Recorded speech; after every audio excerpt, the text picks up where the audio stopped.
Berantas korupsi, kita orang bisa. Rekan-rekan semua, kegiatan KPK dalam melakukan observasi percontohan Kabupaten anti korupsi adalah tahapan pertama adalah kami melakukan persiapan. Setelah persiapan, kami sudah menerima juga masukan dari provinsi terkait kabupaten mana yang menjadi kelayakan untuk menjadi bagian lokus yang kami lakukan observasi. Nah, untuk Manokwari Selatan bukan dari usulan provinsi, tapi dari kami melakukan kegiatan untuk melakukan penilaian. Selain dari provinsi, kami juga bisa melakukan secara subjektivitas dengan rekan-rekan kementerian lembaga lainnya. Ya, harus pahami KPK tidak sendiri. Ya, jadi kita melibatkan dari teman-teman Kementerian PAN-RB, Kementerian Dagri, Kementerian Keuangan, BPKP, Ombudsman, dan para pakar lainnya. Nah, setelah menentukan area lokus di Papua Barat, yaitu 2 lokus di Manokwari yang merupakan usulan provinsi, dan kami mengusulkan untuk dilakukan observasi di Manokwari Selatan. Dan hari ini kami tiba di Manokwari Selatan untuk melakukan observasi tersebut. Kalau nanti dinyatakan layak untuk menjadi bagian percontohan mewakili provinsi Papua Barat, maka tahapan selanjutnya adalah bimbingan teknis. Bimbingan teknis akan dihadirkan juga narasumber dari berbagai kementerian yang kami ajak kolaborasi untuk memberikan masukan, memberikan pemahaman yang sama kepada pemerintah daerah untuk melengkapi 6 komponen dan 19 indikator yang menjadi syarat mutlak Kabupaten anti korupsi. Setelah itu akan dilakukan penilaian, baru dinyatakan sebagai Kabupaten anti korupsi. Untuk tahun 2024 ini sudah dilakukan di 4 lokus, 2 kota dan 2 kabupaten. Kota Payakumbuh di Sumatera Barat, Kota Surakarta Solo, Jawa Tengah, Kabupaten Kulon Progo di daerah istimewa Yogyakarta, dan Kabupaten Badung di Provinsi Bali. Nah, tahapannya sekarang ini sedang dalam bimbingan teknis. 1-2 bulan ke depan akan dinilai bila mana layak menjadi kabupaten percontohan, maka 4 lokus yang ada tersebut akan dinyatakan sebagai kota kabupaten anti korupsi untuk tahun 2024. Papua Barat kami lakukan observasi ini untuk nanti direncanakan di 2025. Setelah kami lakukan observasi, kami sampaikan kepada pimpinan, dirapatkan kira-kira mana yang akan menjadi lokus yang dipilih. Tapi bila mana ada hal yang masih kurang, kesiapan, ya, komitmen dari daerah belum siap, atau ada nanti indikasi tindak pidana korupsi yang dilakukan oleh kepala daerah maupun SKPD, kepala dinas dan OPD lainnya, maka akan dianulir. Kemungkinan akan dilakukan observasi ulang nanti. Tapi kalau tidak, maka kalau bila mana dianggap layak, akan dilakukan bimbingan teknis di awal tahun 2025, sehingga nanti tahun 2005 akhir sudah dapat dinyatakan salah satu dari tempat yang dijadikan lokus untuk percontohan untuk mewakili Provinsi Papua Barat. Ini kan tadi Mansur dipilih langsung oleh KPK sebagai itu pertimbangannya apa? Itu kan Manokwari usulan provinsi. Siap. Jadi kita bisa melihat dari indikator yang menjadi acuan. Misal kata dari FCP, dari SPI, dan dari survei penilaian kepuasan masyarakat, dari Ombudsman, ya. Ini yang menjadi penilaian kita. Lalu kita juga browsing di beberapa dunia maya untuk menilai kira-kira kelayakan lokus yang kami lakukan observasi. Tidak serta-merta kita main tunjuk saja, tidak. Tapi ada penilaian plus minusnya tadi ada. Dan kami lakukan observasi, melihat nih plus minusnya benar-benar plus atau banyakkan minusnya, atau ternyata banyakkan plusnya, sehingga nanti sebagai laporan kami untuk nanti ditentukan. Dan 2 lokus ini sebenarnya ada syarat utama dalam kabupaten percontohan, yaitu adanya mall pelayanan publik. Makanya kemarin pun saya sampaikan di Kabupaten Manokwari, dan tadi saya colek juga Pak Inspektur Manokwari Selatan untuk segera mempersiapkan mall pelayanan publik. Ya, itu. Ya, Bapak izin saya dari Tabrak Pos. Apa yang menjadi indikator penilaian apa daripada Kabupaten Percontohan Anti Korupsi ini?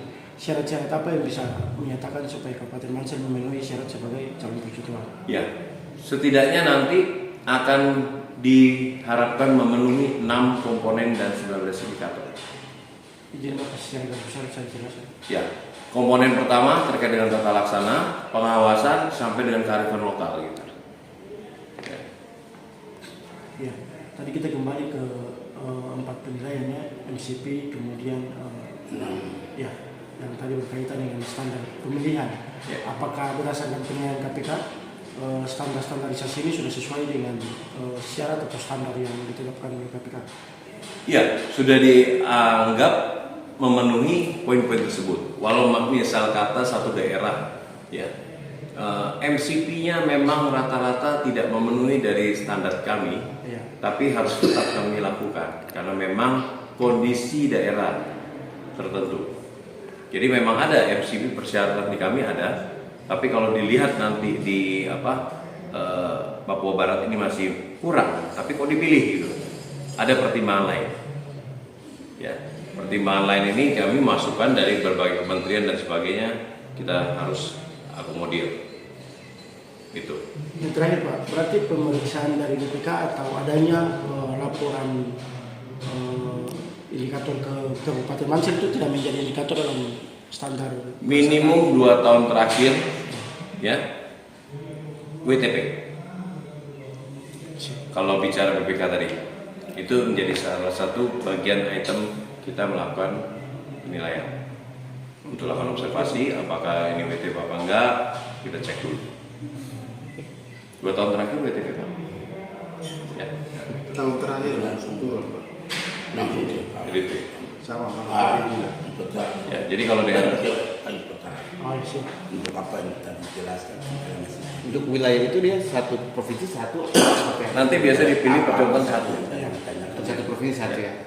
Bisa jadi dua-dua ini nggak terpilih, bisa jadi. Oh, Misal bisa kata, jadi, dua-dua. misal kata tiba-tiba ada kepala daerah atau kepala dinas yang tersangkut tindak pidana korupsi. Misal kata dalam waktu 1-2 bulan depan, ya, kami kan minta pengecekan ke kepolisian dan kejaksaan juga.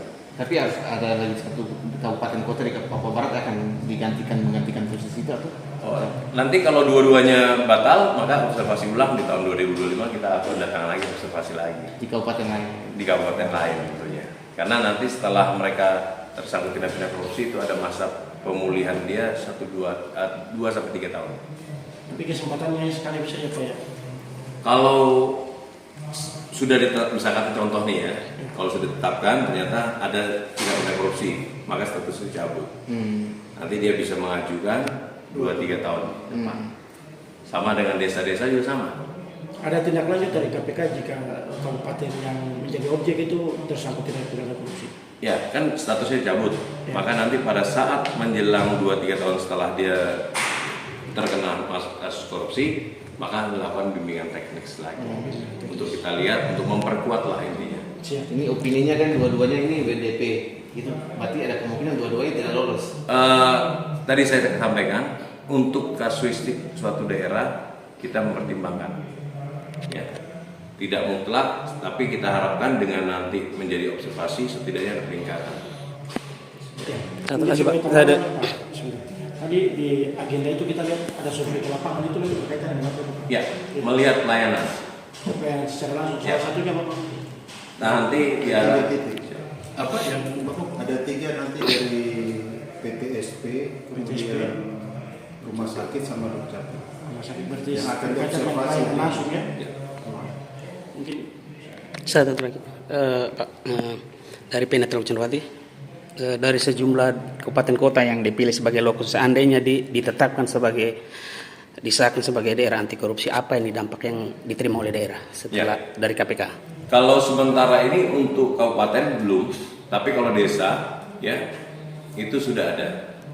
Desa yang menjadi desa anti korupsi ada tambahan dana dari pusat. Ya. PMK 98 2023 itu menentukan. Nah, nanti tahun ini mungkin ada lagi. Nah, untuk kabupaten kota ini belum, karena belum ada yang menjadi percontohan. Tahun ini baru di 4 lokus yang tadi saya sampaikan.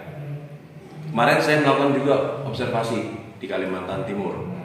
oleh Sekda Provinsi, sampaikan di media juga bahwa kalau kabupaten kota yang akan terpilih menjadi kabupaten kota pecontohan oleh provinsi akan diberikan dana tambahan oleh provinsi. Jadi insentif untuk daerahnya.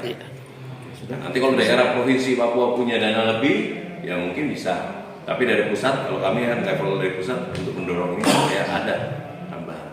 Ya, semangat Ya, supaya menggunakan dana tersebut kita anggap kan sudah anti korupsi, mereka menggunakan dengan baik. Gitu. Sesuai target ya. Siap. Ya. Jadi mungkin tadi kita sampai. Adanya observasi dari tim KPK, kami dari Inspektorat akan intens untuk mendampingi dan menjembatani terkait dengan pelaksanaan 6 komponen dan 19 indikator tadi. Semoga di saat setelah selesai observasi oleh tim KPK, OPD di Kabupaten Manokwari Selatan bisa segera bersiap diri untuk mempersiapkan diri sehingga bisa terpilih nanti sebagai salah satu percontohan kabupaten anti korupsi di Papua Barat. Jadi tugas kami dari Inspektorat seperti biasa kami akan intens mendampingi pelaksanaan perubahan dari arah yang sebelumnya mungkin masih belum berjalan dengan baik untuk segera dilaksanakan. Terutama tadi seperti yang disinggung oleh Pak Prismon terkait dengan mall pelayanan publik. Karena itu sebenarnya sudah pernah kami punya ide untuk ke arah sana setelah melakukan kunjungan ke Kabupaten Bone Bolango. Tapi sampai saat ini belum terrealisasi. Mungkin Itu termasuk dengan realisasi anggaran dan pencapaian kinerja program-program di lapangan ya. pasti. Bagaimana dengan disiplin pegawai? Apakah itu menjadi salah satu unsur daripada upaya pencegahan ini juga? Jadi untuk saya Ya, untuk Pak Inspektor, untuk bagaimana perbaikan disiplin pegawai? Ini kan tentu berkaitan dengan perbaikan disiplin pegawai ini kan pertama terkait dengan komitmen ya, dan pribadi masing-masing. Jadi jangan seperti kemarin yang kita ikuti sosialisasi oleh tim KPK, jangan cuma ada punishment, tapi tentu kan harus ada reward. Jadi seimbang. Nah, yang terjadi di Kabupaten Manokwari Selatan ini memang rewardnya belum diatur secara legal ya, mungkin dalam peraturan bupati atau apa, sehingga memang tidak dapat diukur ya, sehingga pelaksanaan disiplin daripada pegawai negeri sipil menurut pengamatan kami dari Inspektorat dari tahun ke tahun ya memang tetap begitu, karena memang disiplin ini hanyalah alat untuk mencapai kinerja. Diharapkan dengan disiplin yang tinggi kinerja juga akan meningkat ya. Namun yang terjadi disiplin ini juga dia paralel dengan kesejahteraan. Jadi semua sisi itu jangan hanya kita melihat dari sisi disiplin, tapi juga dari sisi kesejahteraan. Sehingga orang yang bekerja terjamin dari sisi kesejahteraan, dia akan fokus untuk melakukan tugasnya. Sehingga pada saat terjadi tindakan punishment itu sudah sesuai karena ada hak yang dia terima, namun kewajibannya juga wajib dia laksanakan. Berantas korupsi, kita orang bisa. Berantas korupsi, kita orang bisa. Baik Bapak, terima kasih Bapak.